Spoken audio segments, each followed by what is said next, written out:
Hi, my name is Christine, and today my topic of discussion is interpersonal communication in relation to the ladder of inference. I will be discussing interpersonal communication in the workplace, the ladder of inference, Andrew Bennett's specific elements of interpersonal communication, and how it relates to being mindful. Automatically making a judgment about a person before acquiring the necessary information to do so is a constant notion in the lives of many people and also in the workplace. Drawing immediate conclusions can result in barriers in communication. Interpersonal communication is beneficial and essential to a supportive work environment. It describes the manner through which people exchange feelings, thoughts, and ideas. The reason behind our judgments can be described by the ladder of inference. The ladder of inference is a metaphor for our thinking process. The first rung at the bottom is observable data. This is the initial impression of a person when we meet them. The second rung is observable selected data. This is the data that we choose to select and not the data that we choose to ignore. Third is assumptions. These are preconceived assumptions and how we perceive others. Fourth is conclusions. We make conclusions based on the assumptions made of others. Fifth, beliefs. Beliefs in what we choose to think about a current situation describes this rung. The top final rung is action.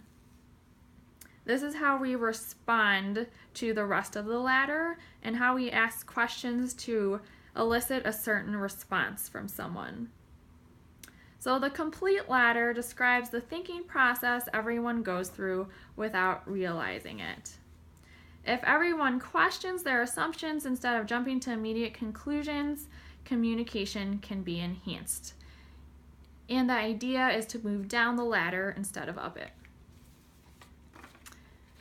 Andrew Bennett's elements of interpersonal communication. The first is balancing advocacy with inquiry. Many people advocate for their own point of view and disregard other people's ideas. This can create resistance within the listener. Andrew Bennett said, "We must seek first to understand, then to be understood." This is really an important point because if we don't understand what the other person is talking about, we can't have effective communication between a patient and an employee or also in our daily lives. The second element of Andrew Bennett's interpersonal communication is listening. Being genuine and sincere is important in daily communication. Automatically thinking of a response while listening can create misunderstandings. Sincerely understanding and being interested in another person's point of view can lead to better communication and support of each other's ideas. His next and final element is reacting versus responding. Reacting is thoughtless and automatic, while responding is consciously thoughtful. Consciously focusing on responding instead of reacting will omit thoughtless actions towards others. Being mindful is really important in communication. Genuine sincerity and interest will increase effective communication. Perceiving complications in a different light can also change your mindset and how you think towards a certain situation. The human mind can be trained to acquire new habits.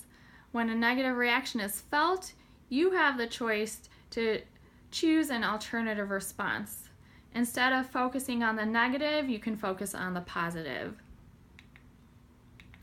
In conclusion, emphasizing key elements of communication allows for strong relationships. Being cognizant or aware of the ladder of inference decreases errors in judgment, and being mindful will also increase effective interpersonal communication. Embracing challenging discussions can lead to more effective communication. Finally, my questions to you are, how often do you meet someone and make an automatic preconceived judgment? Also, will envisioning the ladder of inference change how you perceive others and regard interpersonal communication? Being mindful without automatically jumping to conclusions will greatly enhance communication and decrease barriers in communication. I hope you've enjoyed this discussion and it causes you to think about your interaction and communication in daily life and also with interactions between you and your patients. Thank you.